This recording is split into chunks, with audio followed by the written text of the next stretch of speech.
Muchas gracias. Lo primero a PAL, pues por existir y por generar procesos donde podamos compartir y hacer un pensamiento colectivo, buscando alternativas, ¿no?, a este sistema depredador y tan pues genocida, ¿verdad?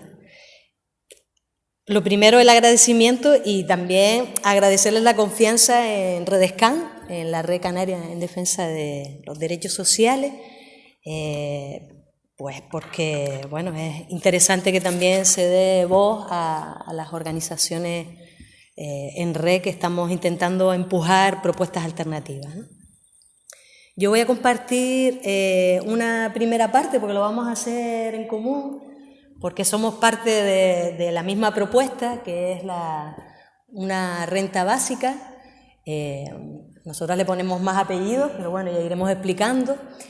Y la primera parte queríamos centrarnos en algunos elementos que podemos compartir con ustedes en relación a enfoques de análisis y de acción social y política que nos hacen falta. Y lo vamos a hacer a través de 5 frases y una foto de la desigualdad. Después nos vamos a acercar a comprender y conocer las rentas mínimas en el Estado español y la concreción en Canarias con la Prestación Canaria de Inserción y las ayudas de emergencia, para ver cómo están, hacer una valoración muy breve entre las diferencias entre renta mínima y renta básica y propuestas al conjunto, que después Sergio va a profundizar sobre la propuesta concreta de la renta básica, ¿vale? También desde otros elementos de análisis que va a compartir. Bueno, si queda alguien al final, pues será una buena noticia, ¿no? Como primer aspecto, entonces, algunas claves que para nosotras son importantísimas en nuestra comprensión, en nuestro análisis y en la acción. La primera frase es de Audre Lorde, una feminista lesbiana negra, que dice: hay que abastecerse de valores e instrumentos que no sean los del amo, porque estos nunca desmontan la casa del amo. Quizás nos permitan obtener una victoria pasajera siguiendo las reglas del juego, pero nunca nos valdrán para efectuar un auténtico cambio. Como plantea Audre Lorde, hay que buscar otras lógicas diferentes a las lógicas que existen actualmente.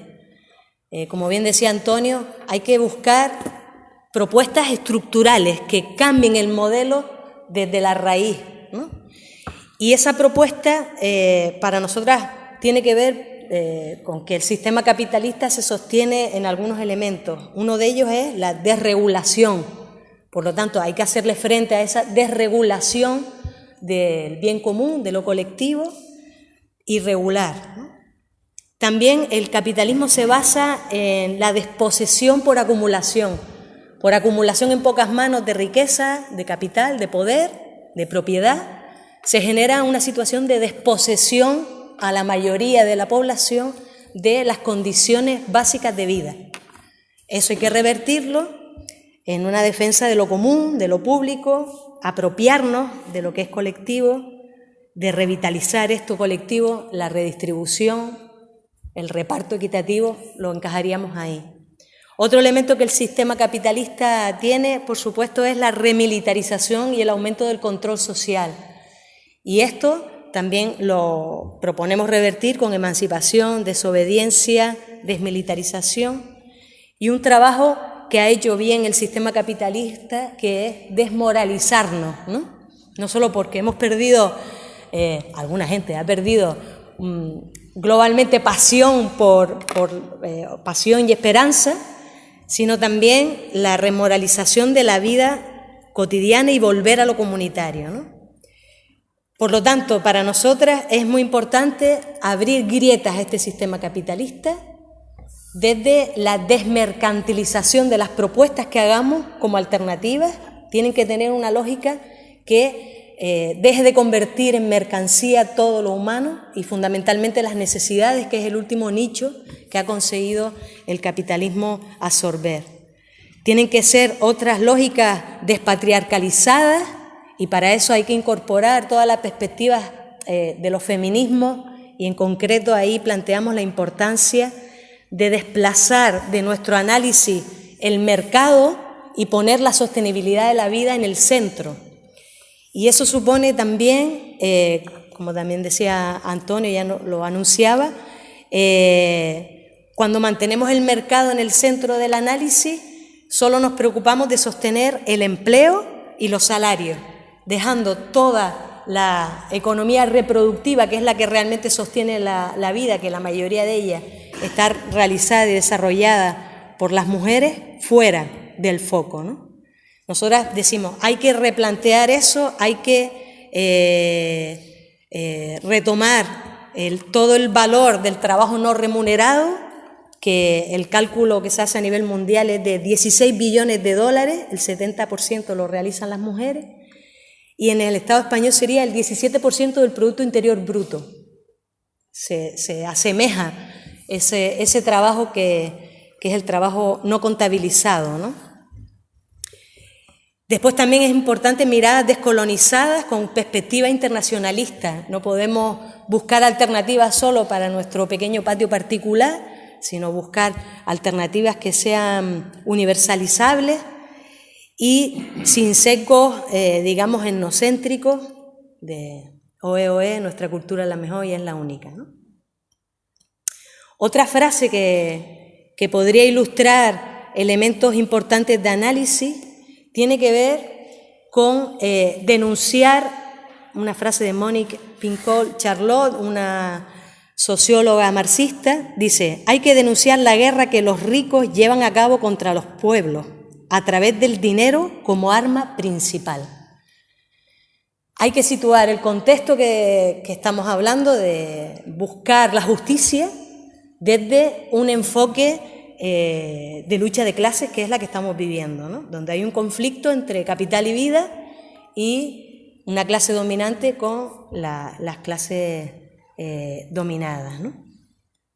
Y con distintos privilegios, que es lo que más estamos padeciendo. Otra frase que para nosotras es importante tener en cuenta: en este sistema, dice Viviane Forrester en El horror económico, en este sistema capitalista sobrevuela una pregunta esencial jamás formulada: ¿es necesario merecer el derecho a vivir? Bueno, para nosotras es clave plantear que vivir dignamente es un derecho y que nadie tiene derecho a plantearnos si tenemos los requisitos para llegar a tener una vida en condiciones de dignidad. Por lo tanto, a partir de ahí nosotras planteamos que mientras sigamos en un Estado social y de derecho, la responsabilidad de la garantía de los derechos y por lo tanto de la satisfacción de las necesidades básicas tiene que ser por obligación una responsabilidad pública, que tiene además que redistribuir la riqueza, como plantea la Constitución también española, y garantizar derechos. Y queremos poner 3 ejemplos de las prioridades de un Estado social y de derecho como es el Estado español. Primero, la dedicación a dinero a rescate bancario, que nos ha costado desde el 2009 al 2015 122.122 millones de euros. Después veremos las cifras en relación a lo que supone la lucha contra las situaciones de desigualdad, las transferencias económicas, ¿no? Cómo hay una gran diferencia y cómo se ve claramente cuáles son las prioridades que tienen los gobiernos. Otros datos sobre la corrupción, pues rescatados y trabajados por parte de David Rodríguez Espino, muy interesantes, que plantean que en el 2015 en España se estima que el dinero que se ha perdido para las arcas comunes y que engrosa las arcas de los intereses particulares se estima entre 47.500 y 80.000 millones. Sabiendo que es el 3% una corrupción política, pero que el 96,7% es corrupción de las empresas, de las grandes transnacionales y de la corrupción privada.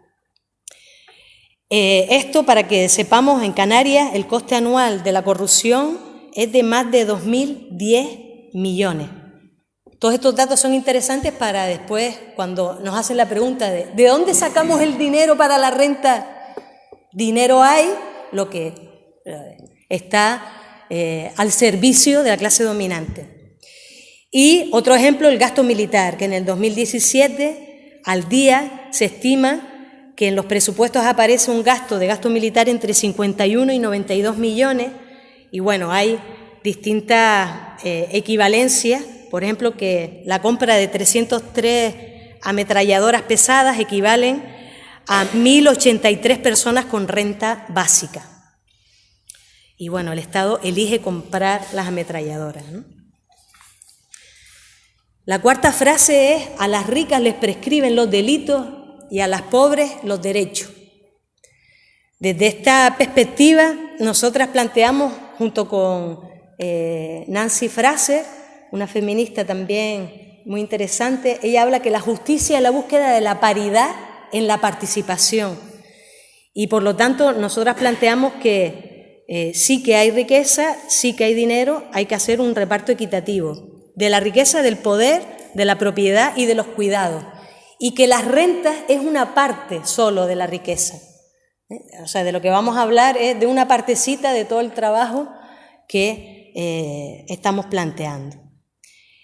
Y aquí plantear que vivimos en un estado de excepción de derechos, donde se está desmontando sistemáticamente el Estado social y de derecho y se está favoreciendo un Estado penal, policial y criminalizador de la protesta y de la pobreza, de ambos aspectos, ¿no?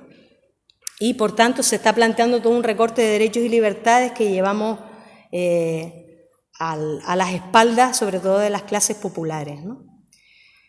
También desde nuestra perspectiva la desigualdad ya es violencia estructural, porque impide, por cuestiones de estratificación social, la satisfacción de las necesidades básicas por parte de todas las personas.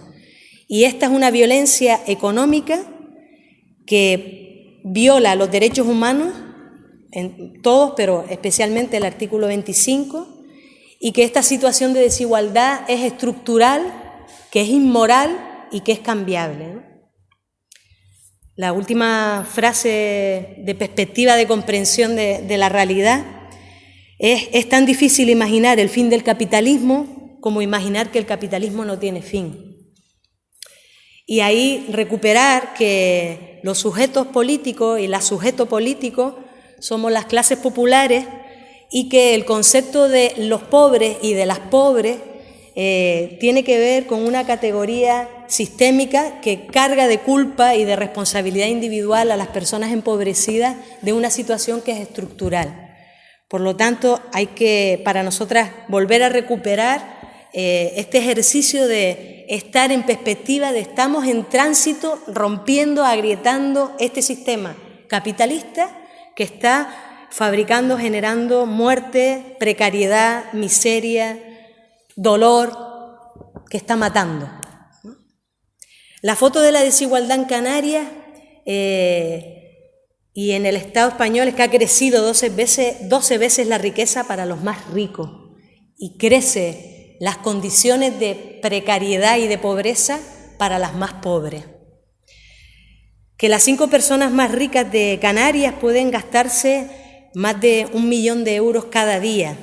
Que estamos hablando de Demetrio Canceller, que estamos hablando de Eustacio López, que estamos hablando de Pedro Agustín del Castillo, de Ran Rabani, que estamos hablando de Delfín Suárez Almeida, de Santiago Santana Cazorla, de Juan Miguel San Juan, los grandes dueños de Lopezán, Disa, Vinter, Calice, Satocán, casualmente todas las grandes empresas que fortalecen y que compran políticamente a los colectivos que están hoy ejerciendo, a la mayoría de ellos, en los partidos políticos y en los gobiernos, ¿no? Dentro de esto, la otra cara de esta desigualdad, que habría que profundizar mucho, estamos esperando al trabajo de El Poder en Canarias de Pepe Villalba, plantea la precariedad y la miseria, ¿no? Donde en Canarias ha crecido el indicador de desigualdad, el Gini, y que hemos retrocedido 40 años en relación a la situación de desigualdad que estamos viviendo, y que una tasa que mide la pobreza no solo económica, sino la privación material severa y las condiciones cada vez más difíciles de los hogares donde todas las personas están en una situación de desempleo estructural, es en el 2015 del 38% de la población, más de 600.000, y en el inicio del 2016 el 44% de la población en Canarias. Estamos hablando de más de 800.000 personas, más de una de cada 3 personas en Canarias, casi la mitad de la población está sufriendo hoy esta situación.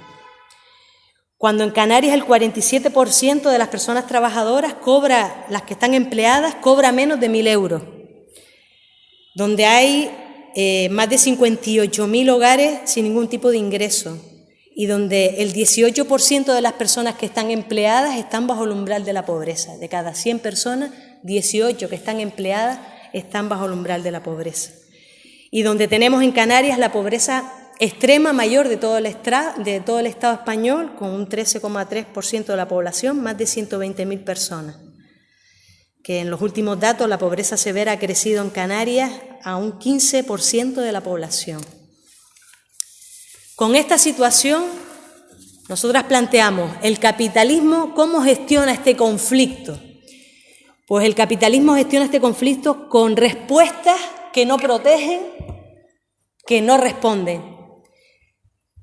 6 ideas claves sobre las respuestas del capitalismo, y que lo estamos viviendo en Canarias de una manera brutal. La criminalización y la estigmatización de las personas empobrecidas que sufren las situaciones de desigualdad, que lo viven responsabilizándose individualmente de un problema que es estructural, generando categorías y etiquetas, culpabilizando y además llevando a sus espaldas una represión administrativa y judicial brutal. Muy bien, ya estoy acabando.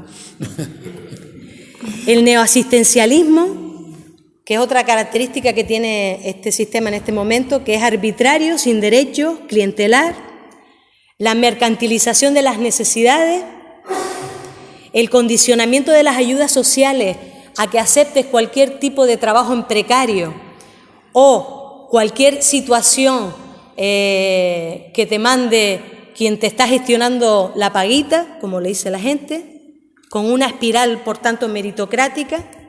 Una delegación de la responsabilidad pública a la filantropía privada, a la caridad, esto que alguna gente llamamos organizaciones sinónimo de lucro, ¿no? Y generando todo un proceso de privatización, de desmantelamiento de lo público, y pasando a ser las personas empobrecidas, de estar en peligro, a ser las peligrosas, haciendo grandes trabajos de peregrinación de la miseria. Hay un golpe, por tanto, de mercado al estado de bienestar, un estado de bienestar que cada vez sus pilares, que son los servicios sociales, que es la salud, que es la educación, que es la garantía de renta, está pasando de reconocer derechos, como antiguamente, a un estado facilitador, de ser titular de un servicio que en cualquier momento se te puede quitar. Sobre las rentas mínimas dentro de todo este aspecto y espectro que hemos querido dibujar, surge en Europa en los años 70, surge como respuesta a aquellas situaciones que la Seguridad Social no daba cobertura, que la recoge la Constitución de 1978 en el artículo 40 y 41, que son parte del sistema público de servicios sociales, uno de los sistemas más invisibilizados, más desmantelados y también más, con menos fuerza dentro del estado de bienestar, y que está destinado, como decía Antonio, a las personas y o familias que carecen de recursos económicos suficientes para cubrir sus necesidades básicas.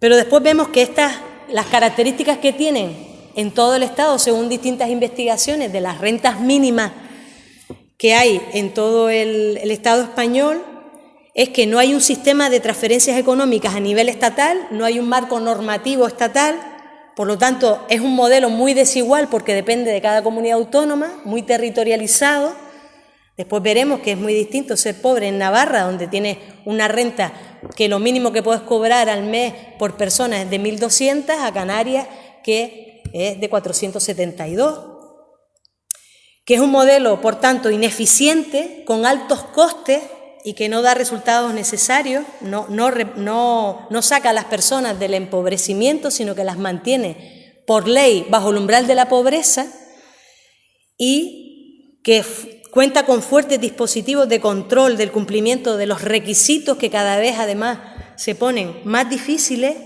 para las personas, un modelo completamente asistencial, sin perspectiva de derecho, sin perspectiva promocional, ni perspectiva preventiva ni comunitaria, que es insuficiente porque no llega a la gente que tendría derecho y que además cuando llega con bajísima intensidad protectora, es decir, que no te da para vivir, ¿no? Que realmente es una paga que te deja o pagas la casa o pagas la alimentación o pagas por algo que ahora Sergio explica de una manera muy brillante, que es la cuestión del dinero. Hay una reducida inversión en las rentas mínimas y mantiene a las personas, como les decía, las saca de la pobreza extrema para mantenerlas en una pobreza severa. Nada, se juega con las personas. Donde menos se invierte en rentas mínimas, en las comunidades autónomas donde menos se invierte, hay mayores tasas de desigualdad. Por tanto, tiene un escaso poder redistributivo. Hay una burocratización creciente, una estigmatización y una humillación de aquellas personas que solicitan este derecho. Son condicionadas con una contraprestación, son culpabilizadoras y son discrecionales en su aplicación. Esto en Canarias, ¿cómo lo concretamos? Bueno, pues tenemos una ley del 2007 con unos arreglitos en el 2015 y en el 2016, y el incumplimiento es total de esa prestación canaria de inserción. Quien ha tenido que sufrir el tenerla que solicitar, bueno, pues es un proceso dificilísimo para conseguir que el máximo para una persona es 472 y para 6 miembros lo normal sería que se multiplicara, pues es 658 euros al mes para 6 miembros, la prestación canaria de inserción. En el 2014 el número de personas beneficiarias de esta prestación canaria de inserción fueron 14.437 personas. Es decir, la prestación canaria de inserción hoy en Canarias llega al 2,4% de la población en riesgo de exclusión. De cada 100 personas en riesgo de exclusión llega a 2 personas. Y si hablamos de las personas en pobreza extrema en Canarias, la prestación canaria de inserción llega de cada 100 a 5. Bueno, estamos en la cola en las condiciones y en los compromisos en relación a esta prestación canaria de inserción, y la Comunidad Autónoma de Canarias no tiene ayudas de emergencia, sino está en el ámbito local. Por lo tanto, para nosotras, y para ya pasarle la voz a las propuestas en conjunto, las hablamos después en el debate, pero sí que recordar, las rentas mínimas contra la renta básica lo que plantea es, nos tendremos que preguntar quién gana y quién pierde en cada modelo. En las rentas mínimas no se pone o no supone gran cambio en el estado de bienestar ni en la estructura económica, no supone un esfuerzo presupuestario, mantiene las trampas del empleo y de las desigualdades y no acaba con las situaciones de injusticia, de opresión, de explotación. Y la renta básica que proponemos cambia estructura económica, redistribuye, cambia la filosofía del estado de bienestar porque pasa de ser asistencial a un elemento de derecho universal, cambia también o busca el cambio de los sistemas de tributación y de financiación, busca el incremento de la inversión, tiene una perspectiva transformadora y es un pasito más dentro de distintas propuestas de cambio de modelo de desarrollo no capitalista. Por último, la idea es pasar, como dice una pintada de La Paz, cansadas de pedir y esperar, decidimos tomar y hacer. Y ahora paso la palabra a Sergio, que va a ayudarnos a concretar la propuesta.